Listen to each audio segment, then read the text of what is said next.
Shalom, salam sejahtera kami sampaikan untuk saudara-saudari, Bapak Ibu yang dikasihi Tuhan Yesus Kristus, dimanapun saat ini saudara-saudari berada untuk mendengarkan firman Tuhan. Marilah kita mempersiapkan hati kita, pikiran kita untuk mendengarkan sabda firman Tuhan yang akan menguatkan kita. Marilah kita berdoa. Kasih karunia dan damai sejahtera dari Allah Bapa Tuhan kita dan dari anaknya Tuhan Yesus Kristus menyertai kamu sekalian. Amin.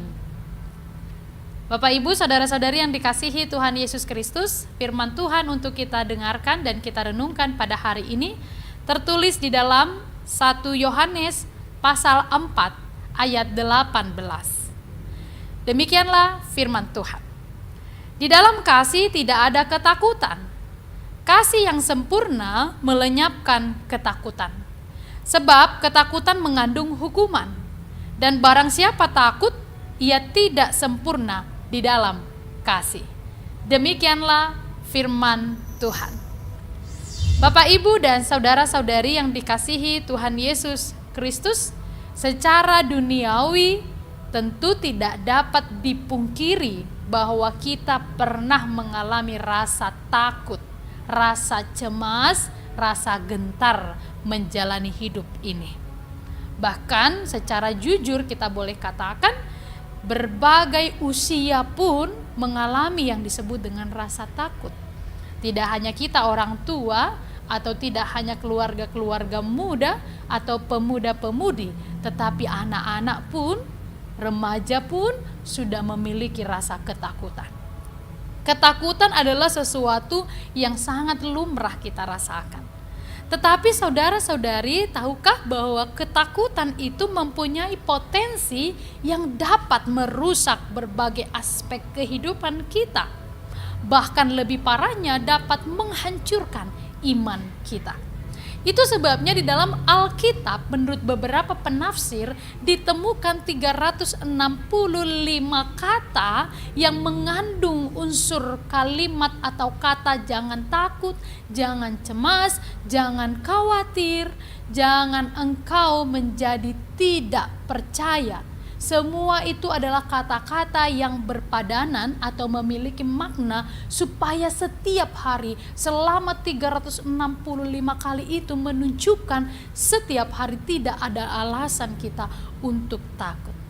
Tetapi ada kata kuncinya supaya kita tidak takut. Karena ternyata saudara-saudari, apakah yang membuat ketakutan itu ada? Dan apa yang membuat agar ketakutan itu tidak lagi hadir dalam hidup kita, bahkan menguasai pikiran kita? Ketakutan adalah sesuatu yang lahir atau timbul akibat dari ketidakpercayaan kita kepada Tuhan. Ketika kita tidak percaya, maka kita akan mengalami ketakutan. Seorang yang hidupnya mengalami ketakutan menunjukkan bahwa imannya tidak dapat teruji kepada Tuhan. Saudara-saudari yang dikasihi oleh Tuhan Yesus Kristus, kita mengingat bagaimana Petrus ketika melihat Yesus berjalan di atas air, dia ingin sama seperti Yesus.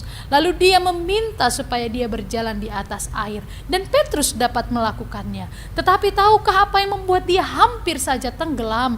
Yaitu karena dia hilang kepercayaannya kepada Tuhan. Dia mulai ketakutan ketika angin tertiup dan mengenai badannya. Dia mulai khawatir dan cemas. Akibat ketakutannya dia hampir tenggelam. Jadi yang menghancurkan kepercayaan kita kepada Tuhan adalah karena kita terlalu merasa takut. Firman Tuhan hari ini mengingatkan, jika kita percaya Tuhan memiliki kasih, Tuhan sungguh mengasihi kita, maka kita tidak perlu takut. Dalam nats ini Yohanes mengatakan kepada kita saat ini, jangan kita takut. Kenapa? Karena ketakutan berlawanan dengan kasih. Sedangkan Allah itu adalah sumber kasih. Kalau kita boleh baca ayat 16. Kalau Allah sumber kasih, maka kita tidak boleh takut. Kalau kita takut berarti kita berlawanan dengan Allah. Allah itu kasih, maka kita harus percaya. Jemaat yang dikasihi, dengan kasih Tuhan yang besar, maka Dia akan menyelamatkan kita, membuang ketakutan kita, membuang segala kegagalan kita, kemiskinan kita, dan sebagainya.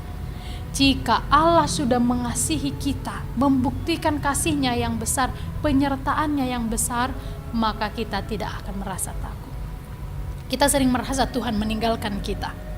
Atau saudara-saudari saat ini ada yang sedang bergumul, ada yang sedang sakit, di tempat tidur, terbaring, sampai hari ini belum juga pulih, total dan sempurna. Jangan takut, Tuhan akan menyembuhkan. Dan Tuhan tidak pernah meninggalkan kita. Karena Allah adalah kasih, kasih-Nya itu terpancar melalui penyertaan-Nya kepada kita. Kita yang sering merasa Tuhan meninggalkan kita ketika kita bergumul, tetapi sesungguhnya tidak. Dia menyertai kita. Tuhan selalu menjaga kita. Bahkan di kondisi terpelik sekalipun, Tuhan menolong kita.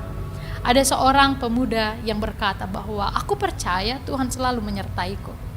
Tetapi ketika dia berjalan di tepi pantai, dia masih memastikan bahwa Tuhan menyertai dia melalui jejak kaki. Dia melihat ke belakang, oh masih ada jejak kaki, yaitu jejak kaki Tuhan. Dia menyertaiku dan ada jejak kakiku juga. Tetapi ketika dia mulai naik ke tebing, dia melihat lagi jalan mulai terjal, apakah masih ada jejak kaki itu? Dia melihat, oh masih ada juga, berarti Tuhan masih menyertaiku. Tetapi ketika rute perjalanannya semakin sulit, semakin terjal, semakin memiliki resiko yang tinggi, dia mulai khawatir dan dia melihat ke belakang, apakah masih ada jejak kaki itu? Dan dia lihat tidak ada, hanya ada satu jejak kaki. Dan dia berkata, itu jejak kakiku. Mana jejak kaki Tuhan? Ternyata Tuhan meninggalkan aku ketika aku memiliki masalah yang besar, ketika aku sulit untuk mendaki perjalanan ini. Lalu Tuhan berkata, hai anakku, aku tidak meninggalkan engkau. Jejak kaki yang kau lihat itu adalah jejak kakiku. Aku menggendongmu. Tuhan tidak pernah meninggalkan kita. Hanya kita sering merasa Tuhan tinggalkan. Kasih-Nya yang besar menyertai kita. Kiranya Tuhan memberkati. Amin. Marilah kita berdoa. Bapa, kami percaya bahwa penyertaan-Mu sempurna melalui anak-Mu Yesus Kristus. Terima kasih untuk firman yang telah kami dengarkan.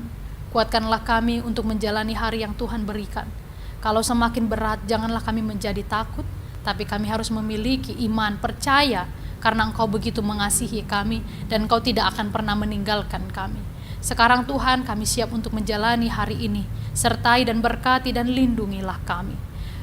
Hamba berdoa untuk setiap jemaat-Mu yang sedang bergumul, berbeban berat. Tuhan bantulah, Tuhan berikan pertolongan-Mu. Yang sedang sakit terbaring lemah, Tuhan jamah tubuhnya, berikan dia kesembuhan, dengan imannya dia akan sembuh. Terima kasih Tuhan, sertai kami, terpujilah nama-Mu. Dalam Kristus Yesus kami berdoa dan mengucap syukur. Anugerah dari Tuhan kita Yesus Kristus, kasih setia dari Allah Bapa, dan persekutuan dengan Roh Kudus menyertai kamu sekalian. Amin. Selamat beraktivitas Bapak Ibu dan saudara-saudari yang dikasihi Tuhan Yesus Kristus. Kiranya Tuhan senantiasa memberkati, tetap semangat. Shalom.